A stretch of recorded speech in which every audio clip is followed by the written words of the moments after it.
आपका HT news बनेगा आपकी आवाज, पल पल के अपराधों से कराएंगे आपको रूबरू। नहीं होने देंगे किसी पे भी अत्याचार।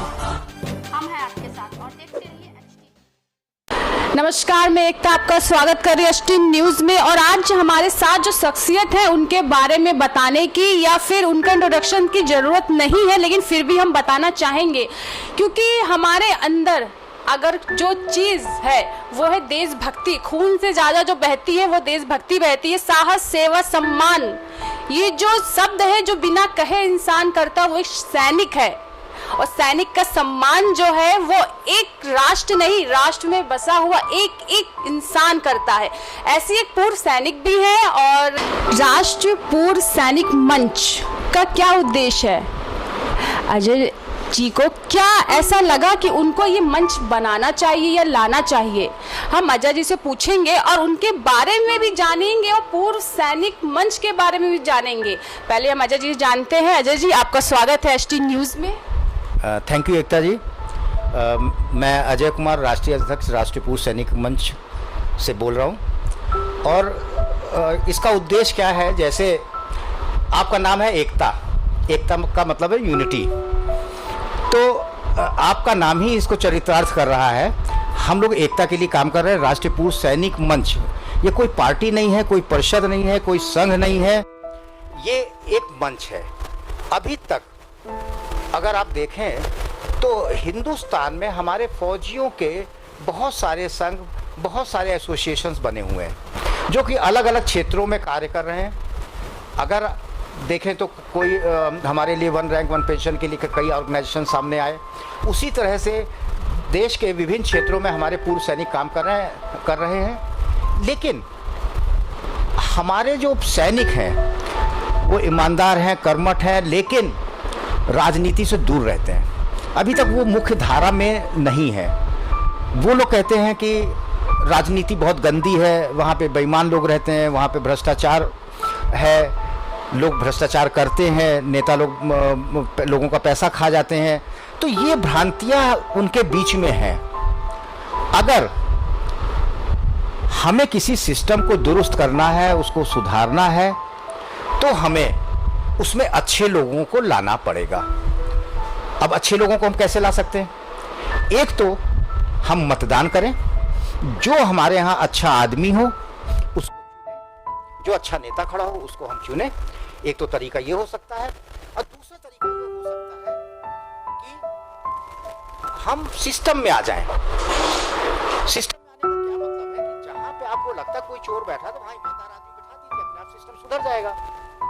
तो हो क्या रहा है कि हम लोग दूर दूर से बात करते हैं। तो हमारा उद्देश्य ये था कि सैकड़ों ऑर्गेनाइजेशन हमारे बने हुए हैं फौज के, तो हमने राष्ट्रीय पूर्व सैनिक मंच बनाया। मंच नाम इसलिए रखा कि मंच पे बहुत सारे किरदार होते हैं और अलग अलग ऑर्गेनाइजेशन के सबके अपने अध्यक्ष हैं। वो जहाँ पे अध्यक्ष बने हुए हैं वहाँ बने रहें, लेकिन एक मंच पे आ जाए, राष्ट्रीय पूर्व सैनिक के मंच पे आ जाए। जिस तरह से कांग्रेस ने यूपीए बना लिया, बीजेपी ने एनडीए बना लिया, तो हमारे फौजी क्यों नहीं एक मंच पे आ सकते? एक कॉमन कॉज के लिए हम लोग आ सकते हैं और जो हम अपने ऑर्गेनाइजेशन में काम कर रहे हैं वो करते रहें। लेकिन हम एक मंच पे आने के बाद सिस्टम में, देखिए आज हमारे बहुत सारे फौजी हैं। हमारा उत्तर प्रदेश पूर्व सैनिक शिक्षा एसोसिएशन है जो कि आज अपनी प्रॉब्लम लेके बहुत लोगों के पास जाता है, लेकिन उसकी प्रॉब्लम सुनी नहीं जा रही। क्यों नहीं सुनी जा रही है? कि हमारा विधानसभा में कोई रिप्रेजेंटेशन नहीं है, हमारा पार्लियामेंट में कोई रिप्रेजेंटेशन नहीं है। लोग ग्राम प्रधान के इलेक्शन नहीं लड़ते, फौजी पार्षद का इलेक्शन नहीं लड़ते। लेकिन अगर हम लोग सिस्टम में आ जाते हैं, ये इलेक्शन लड़ते हैं, हमारे प्रतिनिधि वहाँ मौजूद होंगे, तो हमारे फौजियों की बात सुनी जाएगी। जब बात सुनी जाएगी और जहाँ से कानून बनते हैं वहाँ पे सुनी जाएगी, तो ज़रूर से ज़रूर हमारे फौजियों को एक सहारा मिलेगा और उनका एक सपोर्ट होगा और उनके जो कानून बनने चाहिए, उनको जो सहायता चाहिए वो मिलेगी। लेकिन उनका प्रतिनिधि ज़रूर होना चाहिए हर जगह। सर, इसकी प्रेरणा कैसे मिली आपको? कैसे आपने सोचा इस बारे? मैं लोगों से मिलता रहा, हमारे बहुत सारे फौजी हैं, एक की ज़मीन चली गई रायबरेली रोड पे, वो सिस्टम से लड़ता रहा बेचारा, आज भी उसको ज़मीन नहीं मिल पाई। उस फौजी का नाम है HP तिवारी, और उनको अभी तक उनकी ज़मीन पे कब्जा नहीं मिला। उनकी कोई सुनता ही नहीं है, क्योंकि अगर वो मुख्यमंत्री के पास जाना चाहते हैं तो उनका कोई प्रतिनिधि नहीं है जो उनको वहाँ तक पहुँचा पाए। तो इन सारी चीज़ों को देखते हुए हम लोगों ने सोचा कि क्यों ना एक ऐसा मंच बनाए जो आगे आके हमारे देश की मुख्यधारा में शामिल हो। सत्ता चाहिए, क्यों नहीं चाहिए हमारे फौजियों को। अगर आप देखें 15 लाख हमारे एक्टिव फौजी हैं, नेवी, एयरफोर्स और आर्मी मिला के, जो कि आज फौज में 15 लाख की जनसंख्या है। अगर उनको 2 बच्चों से और उनकी वाइफ से यानी कि 3 से मल्टीप्लाई कर दें तो 45 लाख लोग हो गए। और उस 45 लाख को अगर हमारा उनके मम्मी पापा को जोड़ लें तो 4 से मल्टीप्लाई कर लें, वो कुछ करोड़ हो गया। और हम लोगों के रिश्तेदार 10-10, अगर मेरे रिश्तेदार 10 हैं, मेरी वाइफ के 10 हैं, उसको 20 से मल्टीप्लाई कर लीजिए और 20 ही दोस्त मान लें दोनों के, तो वो जनसंख्या हिंदू धर्म और मुसलमान धर्म से कम और बाकी जात से ज़्यादा है। तो हमारी इतनी जनसंख्या होते हुए पूरे देश में और हमें प्रतिनिधित्व नहीं मिल रहा। हमारा कोई सांसद नहीं है, हमारा कोई पूरे यूपी में हमारा कोई विधायक नहीं है, हमारा सुनने वाला कोई नहीं है, और हम लोग सारे धर्मों सारे जातियों से ज़्यादा हैं। तो हमारे फौजियों को सबको एक प्लेटफॉर्म पे आना चाहिए। जब हमारी बातें नहीं सुनी जाती, हमको वहीं से प्रेरणा मिली और हमने कहा हम फौजियों को यूनाइट करेंगे। और आज हम लोग एक बहुत बड़ी स्नेह मिलन करने जा रहे हैं, जिसमें कम से कम 1000 फौजी और 6 ऑर्गेनाइजेशन इन्वॉल्व हो रहे हैं, जो कि चांसलर क्लब आशियाना लखनऊ में शाम को 6 बजे से है। सर, मेरा सवाल आपसे ये है कि जो भी चुनाव होता है, बड़ी बड़ी पार्टी हैं, चाहे कांग्रेस है, बीजेपी हो, सपा हो, बसपा हो, ये लोग जो पूर्व अभिनेता अभिनेत्री होते हैं उनको तो अपने पार्टी में बुलाते हैं या बढ़ चढ़ के उनको टिकट भी देते हैं, लड़वाते हैं, उनका फ़ायदा भी उठवाते होंगे, किसे उनके कितने सारे फैंस हैं। लेकिन फौजी को, एक जो फौजी होता है, चाहे रिटायर हो चाहे भी अपने काम पर हो, वो उसको भी काफ़ी देशवासी प्यार करते हैं, क्योंकि अगर जितना आप कहीं भी अगर लगा हो कि फौजी है तो वहाँ पर लोग ज़्यादा जाते हैं उससे मिलने के लिए, क्योंकि उसे पता है कि जो काम कर रहा है वो कोई नहीं कर सकता। तो पार्टियाँ क्यों नहीं पूर्व फौजी और फौजियों को चांस देती हैं, आपको क्या लगता है? देखिए, ये तो हर पार्टी का मसला है, किसको हीरो बनाना है, किसको जीरो बनाना है। आज हम इसीलिए फौजी लोगों से कह रहे हैं कि आप आइए, आगे आइए, हीरो बनिए। आज हेमा मालिनी है, शत्रुघ्न सिन्हा है, इन लोगों को आगे लाया जा रहा है। उन्होंने ठीक है देश में का इंटरटेनमेंट किया, वो पैसे से मजबूत है। हमारा फौजी पैसे से मजबूत नहीं है, लेकिन हमारा फौजी फौलाद का बना हुआ है, वो वहाँ से मजबूत है, वो मानसिक रूप से मजबूत है, लेकिन वो आगे नहीं आ रहा है। और जब तक आगे नहीं आएगा तब तक उसको लोग हीरो नहीं बनाएंगे। और हीरो जब बनता है तो एक हीरो बहुत सारे फौजियों को अपने साथ लेके चलता है। और कहीं पे भी आप देख लीजिए, लीडर कुछ होते हैं, फॉलोवर्स बहुत होते हैं, तो किसी ना किसी को आगे आना पड़ेगा और आगे आकर हमारे फौजियों को उनका स्थान दिलाना पड़ेगा। साहस, सेवा, समर्पण, सम्मान, ये सब कुछ एक फौजी के अंदर होता ही है। आपने भी अपने उसमें शब्द को बहुत अहमियत दी है। तो एक अच्छे लीडर के लिए, एक अच्छे इंसान होने के लिए ये शब्द बहुत मायने रखते हैं। अगर हम फिल्म स्टार्स के लिए इतना उनके प्रति इतना हमको पागलपन है, क्रेज है, लेकिन फौजी के लिए भी अपनी जगह है। फौजी लोग आना नहीं चाहते कि पार्टियां उनको लाना नहीं चाहती? देखिए, हमारे फौजियों से पार्टियों को पैसा तो मिलने से रहा, पहली चीज। आज आप अमेरिका में देख लिए, एक फौजी अगर एयरपोर्ट से गुजरता है तो वहां सब खड़े होकर ताली बजाते हैं। लेकिन ये माहौल हमारे हिंदुस्तान में भी बन रहा है। और हम देखते हैं, मैं किसी भी देश के नागरिक से जब बात करता हूं तो उनके मन में एक सम्मान है, सब कुछ है, लेकिन उस सम्मान के अलावा जब तक हमको विभिन्न पार्टियां आगे नहीं लाएंगी तो वो सम्मान उसमें बदलेगा नहीं कि हम सत्ता की तरफ जाएं। और हम ये कहते हैं, जब किसी आदमी को कोई कंपनी को ज़रूरत पड़ती है कि एक ईमानदार चौकीदार होना चाहिए, एक ईमानदार गार्ड होना चाहिए, तो सबसे पहले वो फौजी को ढूंढता है।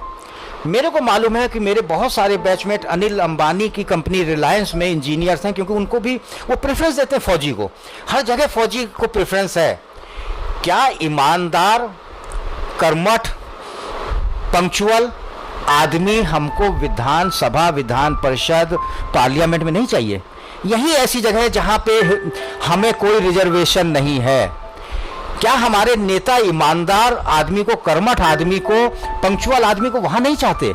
हमारी देश के लोग अगर चाह लेंगे तो सारे ईमानदार और कर्मठ लोग वहां पे भी पहुंचेंगे और देश को आगे बढ़ाएंगे। जिस तरह से हम लोग पाकिस्तानियों से और अपने दुश्मनों से अपने देश को बचाते हैं, उसी तरह हम भ्रष्टाचारियों से भी अपने देश को बचाएंगे।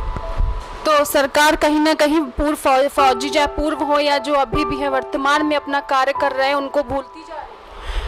अब हम कुछ पॉलिटिकल पार्टी से हम कैसे उम्मीद कर लें जब वो कहते हैं हम धारा 370 और 35 से नहीं हटाएंगे, arm forces special protection special act उसके लिए कहते हैं हम हटा देंगे, एनआरसी का भी बहुत बड़ा मुद्दा है। ये बहुत सारे मुद्दे हैं जो हमारी सेना के खिलाफ जाते हैं।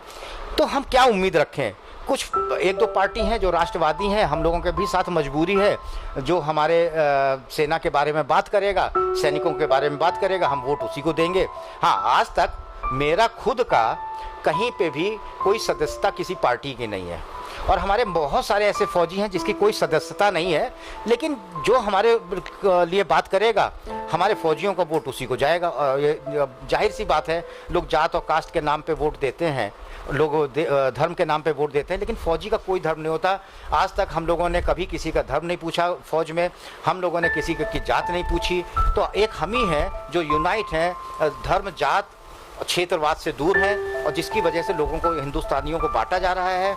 हिंदुस्तान फिर से टुकड़े टुकड़े हो जाएगा अगर हम एकता लेके नहीं आते, देश, धर्म और क्षेत्रवाद की बात करते हैं। और फौजी उससे दूर है, इसलिए फौजी को मेन सिस्टम में लाना जरूरी है। और मेरे जितने नागरिक हैं, मैं उनसे कहता हूं कि फौजियों के लिए आप लोग लड़ाई लड़िए। फौजियों ने आपके सरहद पे लड़ाई लड़ी है, और अब देश के लिए भी वो लड़ाई लड़ेंगे, सत्ता के लिए। फौजी जब अपना ड्रेस पहनता है तो किसी धर्म में नहीं होता है। वो फौज पे अगर सीमा पे रक्षक है तो हमारा सुरक्षक है, तो हम उसका कभी धर्म नहीं पूछते। लेकिन जो पुलवामा हमला हुआ उसमें ये कहा गया कि जो हिंदू थे उन लोगों को ज़्यादा, लेकिन जो मुस्लिम लोग थे उनको बारे में ज़्यादा बात नहीं की, क्योंकि उस समय जो आतंकवाद हुआ था वो मुस्लिम एक राज्य या देश से तरफ से हुआ था। तो आपको क्या लगता है, ऐसा कुछ हुआ?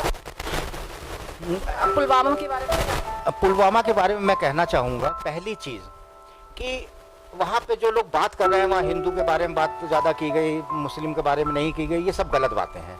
फौजी फौजी होता है। हमारे जो 44 शहीद हुए, वो उसका दुख, बहुत दुख हुआ हम लोगों को, और उसके बारे में हमने दूसरे चैनल्स पे बोला भी है।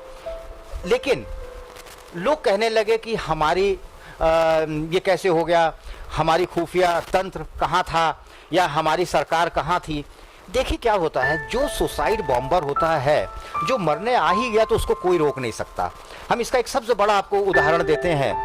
हमारे 2 प्रधानमंत्री, स्वर्गीय श्रीमती इंदिरा गांधी जी का एसिसिनेशन हुआ और श्री राजीव गांधी जी का एसिसिनेशन हुआ। क्या उस समय खुफिया तंत्र नहीं था? क्या उस समय सरकार नहीं थी? उस समय भी सब लोग थे। लेकिन जो आदमी अपने को मारने पे तुल जाए, सुसाइड बॉम्बर बन जाए, तो हम उससे कोई नहीं बचा सकता। इजराइल में भी ये होता है, फ्रांस में भी ये होता है, अमेरिका में भी ये होता है, इंग्लैंड में भी होता है, चाइना में भी ये होता है। तो हम ये कहना गलत है कि सरकार कहाँ थी, खुफिया तंत्र कहाँ था। आज वही खुफिया तंत्र आज चुन चुन के हमारे उग्रवादियों को मार रहा है। लोग कहते हैं कि अब फौजी ज़्यादा मर रहे हैं। फौजी ज़्यादा क्यों मर रहे हैं? देखिए, पहले क्या होता था कि सिविलियन बहुत मर रहे थे। वो आते थे देश के विभिन्न जगहों पे जाके आतंकवादी गतिविधियाँ फैला रहे थे, वहाँ पे हमारे सिविलियन मर रहे थे। जब से सरकार ने खुली छूट हमको दे दी तो हम आमने सामने आ गए। हमारे सिविलियन, हमारे नागरिक मरने कम हो गए, हमारे फौजी शहीद ज़्यादा होने लगे। क्यों? क्योंकि ये एक वार लाइक सिचुएशन है, क्योंकि अब हम चुन चुन के मार रहे हैं और वो छुपे हैं, हम फ्रंट पे हैं। तो जब हम फ्रंट पे हैं तो वो हमको गोली मारते हैं, लेकिन कुछ दिनों तक हमारे फौजी ज़्यादा शहीद होंगे क्योंकि हम उनके घर में घुस के मार रहे हैं। लेकिन उसके बाद हमारे नागरिक और हमारे फौजी भी जो है शहीद होने कम हो जाएंगे। सैनिकों की सुरक्षा जो हो, अभी जो 44 हमने अपने जवान खोए, कहीं ना कहीं वो सुरक्षित नहीं। हम तो सुरक्षित है क्योंकि वो लोग सरहद पे हैं, लेकिन वो सुरक्षित कैसे हो सकते हैं? सरकार को क्या करना चाहिए? देखिए, जो हो सकता है सरकार वो कर रही है। सुरक्षित हमारे हाथ में बंदूक है, हमारे पास में सब कुछ है, सरकार के खुफिया तंत्र भी है, लेकिन कोई भी चीज़ वर्ल्ड में 100% परफेक्ट नहीं है। अगर हम इजराइल का मोसाद ले लें तो मोसाद भी 100% परफेक्ट नहीं है। कहीं ना कहीं चूक छोटी सी हो ही जाती है। कभी कभी हमारे ही सिग्नल अगर दुश्मन ने पकड़ लिया तो वो भी एक चूक है, तो वो चूक हो जाती है। ऐसा नहीं है कि फौज के लिए हमारी खुफिया तंत्र कोई कमी रखती है या हमारी सरकार कोई कमी रखती है। मैं किसी सरकार की बात नहीं कर रहा, इसके पहले वाली सरकारों की बात कर रहा हूँ। जो कुछ हो सकता है वो सारी सरकारें करती हैं। केवल ये कुछ पॉलिटिशियंस हैं जो इस चीज़ को आगे बढ़ाते हैं कि ये सरकार नहीं कर रही, वो सरकार नहीं कर रही है। जितना हो सकता है, कोई नहीं चाहता कि हमारा फौजी मरे, कोई भी नहीं चाहता हमारा फौजी शहीद हो, ये कोई भी सरकार हो। मैं सारी सरकारों के लिए बोल रहा हूँ, ना हमारा कोई नागरिक चाहता है। हाँ, हमारी चूक की वजह से होता है, कहीं कहीं हो सकता है खुफिया तंत्र में कोई कमी रह जाए, हो सकता है कोई हमारी जो सुरक्षा कर रहा हो वही सो जाए, तो उसको हम लोग कुछ नहीं कह सकते। ये एक चूक होती है, वो चांसेस होते हैं। अगर हम 100% परफेक्ट होते तो हमारे हवाई जहाज़ एक्सीडेंट नहीं हो रहे होते, क्योंकि परफेक्शन 100% नहीं हो सकता। तो ये जो पूर्व सैनिक मंच है, इससे जो लोग अभी हमारे चैनल को देख रहे हैं उससे जुड़ना चाहें तो कैसे जुड़ सकते हैं? जो अभी तक आपसे ना जुड़ पाए हो, कैसे जुड़ सकते हैं? हमसे कोई भी पूर्व सैनिक जुड़ सकता है, राष्ट्रीय पूर्व सैनिक मंच से। लेकिन इसके साथ साथ हमने 2 संस्थाएं और चलाई हैं। मैं ये मान के चलता हूँ, हम लोग तो यूनिफॉर्म पहन के आ गए, हम फौजी हो गए, लेकिन हमारे बहुत सारे ऐसे भाई और बहन हैं जिन्होंने यूनिफॉर्म नहीं पहनी, लेकिन उनकी रग रग में सेना की तरह खून बहता है, देशभक्ति का खून बहता है, राष्ट्रवाद का खून बहता है। तो हम लोगों ने एक आज़ाद हिंद फौज का गठन किया। आज़ाद हिंद फौज का गठन इसलिए किया कि सबसे पहले आज़ादी हमें हमारे नेताजी सुभाष चंद्र बोस ने 1943 में दिलाई थी। सबसे पहला तिरंगा वो फहराया गया था, तो उनके नाम पे आज़ाद हिंद फौज का हमने गठन किया है।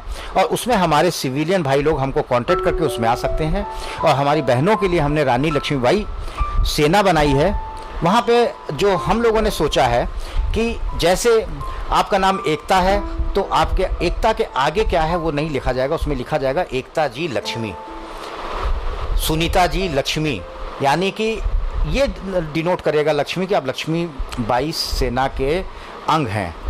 अगर आप अजय कुमार जी आज़ाद हिंद फौज के हम सिपाही हैं, महीने में एक बार हम उनको फौज की तरह ट्रेनिंग दिया करेंगे। राष्ट्रवादिता का ट्रेनिंग देंगे हम लोग, देशभक्ति के हम लोगों के लेक्चर्स होंगे, कैसे हमें काम करना है। देश का मतलब ये नहीं हमें बॉर्डर पे जाके लड़ाई लड़नी है। हम अगर प्लांटेशन करते हैं, वृक्षारोपण करते हैं, वो भी देश के लिए काम है। हम ब्लड डोनेट करते हैं, वो भी देश के लिए काम है। हम अगर सफाई करते हैं, वो भी देश के लिए काम है। तो इस तरह हम बहुत सारी चीज़ों में काम कर सकते हैं। और हमारे जितने भी लोग हैं, रानी लक्ष्मीबाई सेना में जुड़ सकते हैं, आज़ाद हिंद फौज में जुड़ सकते हैं, और राष्ट्रीय सैनिक मंच में जुड़ सकते हैं। फौज किस तरह काम करेगी और लोगों का क्या क्या इससे उनको उद्देश्य होगा, कैसे लोग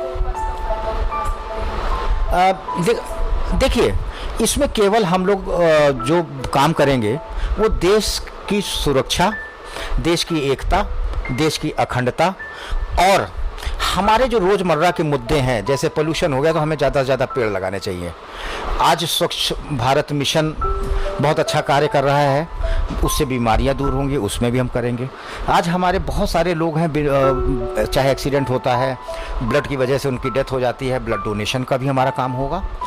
और इसी तरह से लोगों को प्रेरित करेंगे कि आप अपने बच्चों को फौज में भेजिए। एनसीसी जब आप पढ़ रहे हैं तो आप एनसीसी ज्वाइन करिए, जिससे क्या होगा, एक देशभक्ति की भावना आपके अंदर आएगी और हमारा देश तरक्की करेगा। राष्ट्र पूर्व सैनिक मंच का बहुत छोटा मोटा नहीं, बहुत बड़ा उद्देश्य है। और जो उन्होंने अपनी सेना बनाई है, चाहे लक्ष्मीबाई सुभाष चंद्र बोस के नक्शे कदम पे चल के उनकी सोच को आगे बढ़ा रही है। अगर आप भी इनसे जुड़ना चाहते हैं तो हमारे इस वीडियो को जब आप देखेंगे तो अपना फ़ोन नंबर और हमको कॉल करिएगा, अपने बारे में कुछ बताइएगा, अपना फ़ोन नंबर और डिटेल के साथ भेजिएगा, हम सर तक पहुंचाएंगे और आप भी उसमें अपना एक अहम भूमिका निभा सकते हैं। अभी मैं इस समय आपसे इजाज़त लेना चाहूँगी कि मन नहीं कर रहा अभी जाने का, क्योंकि जब पूर्व सैनिक की बात होती है, देश की बात होती है, मन करता है थोड़ा समय और हम लेते रहें और बात करते रहें, क्योंकि जो बात हम अच्छे से जानते हैं, सुनना चाहते हैं, वो देश की बात होती है। और अभी लेकिन समय को थोड़ा सा विराम देते हुए मैं आपसे इजाज़त लेना चाहूँगी, फिर मिलेंगे बहुत जल्द। आपका एचटी न्यूज बनेगा आपकी आवाज, पल पल के अपराधों से कराएंगे आपको रूबरू। नहीं होने देंगे किसी पे भी अत्याचार।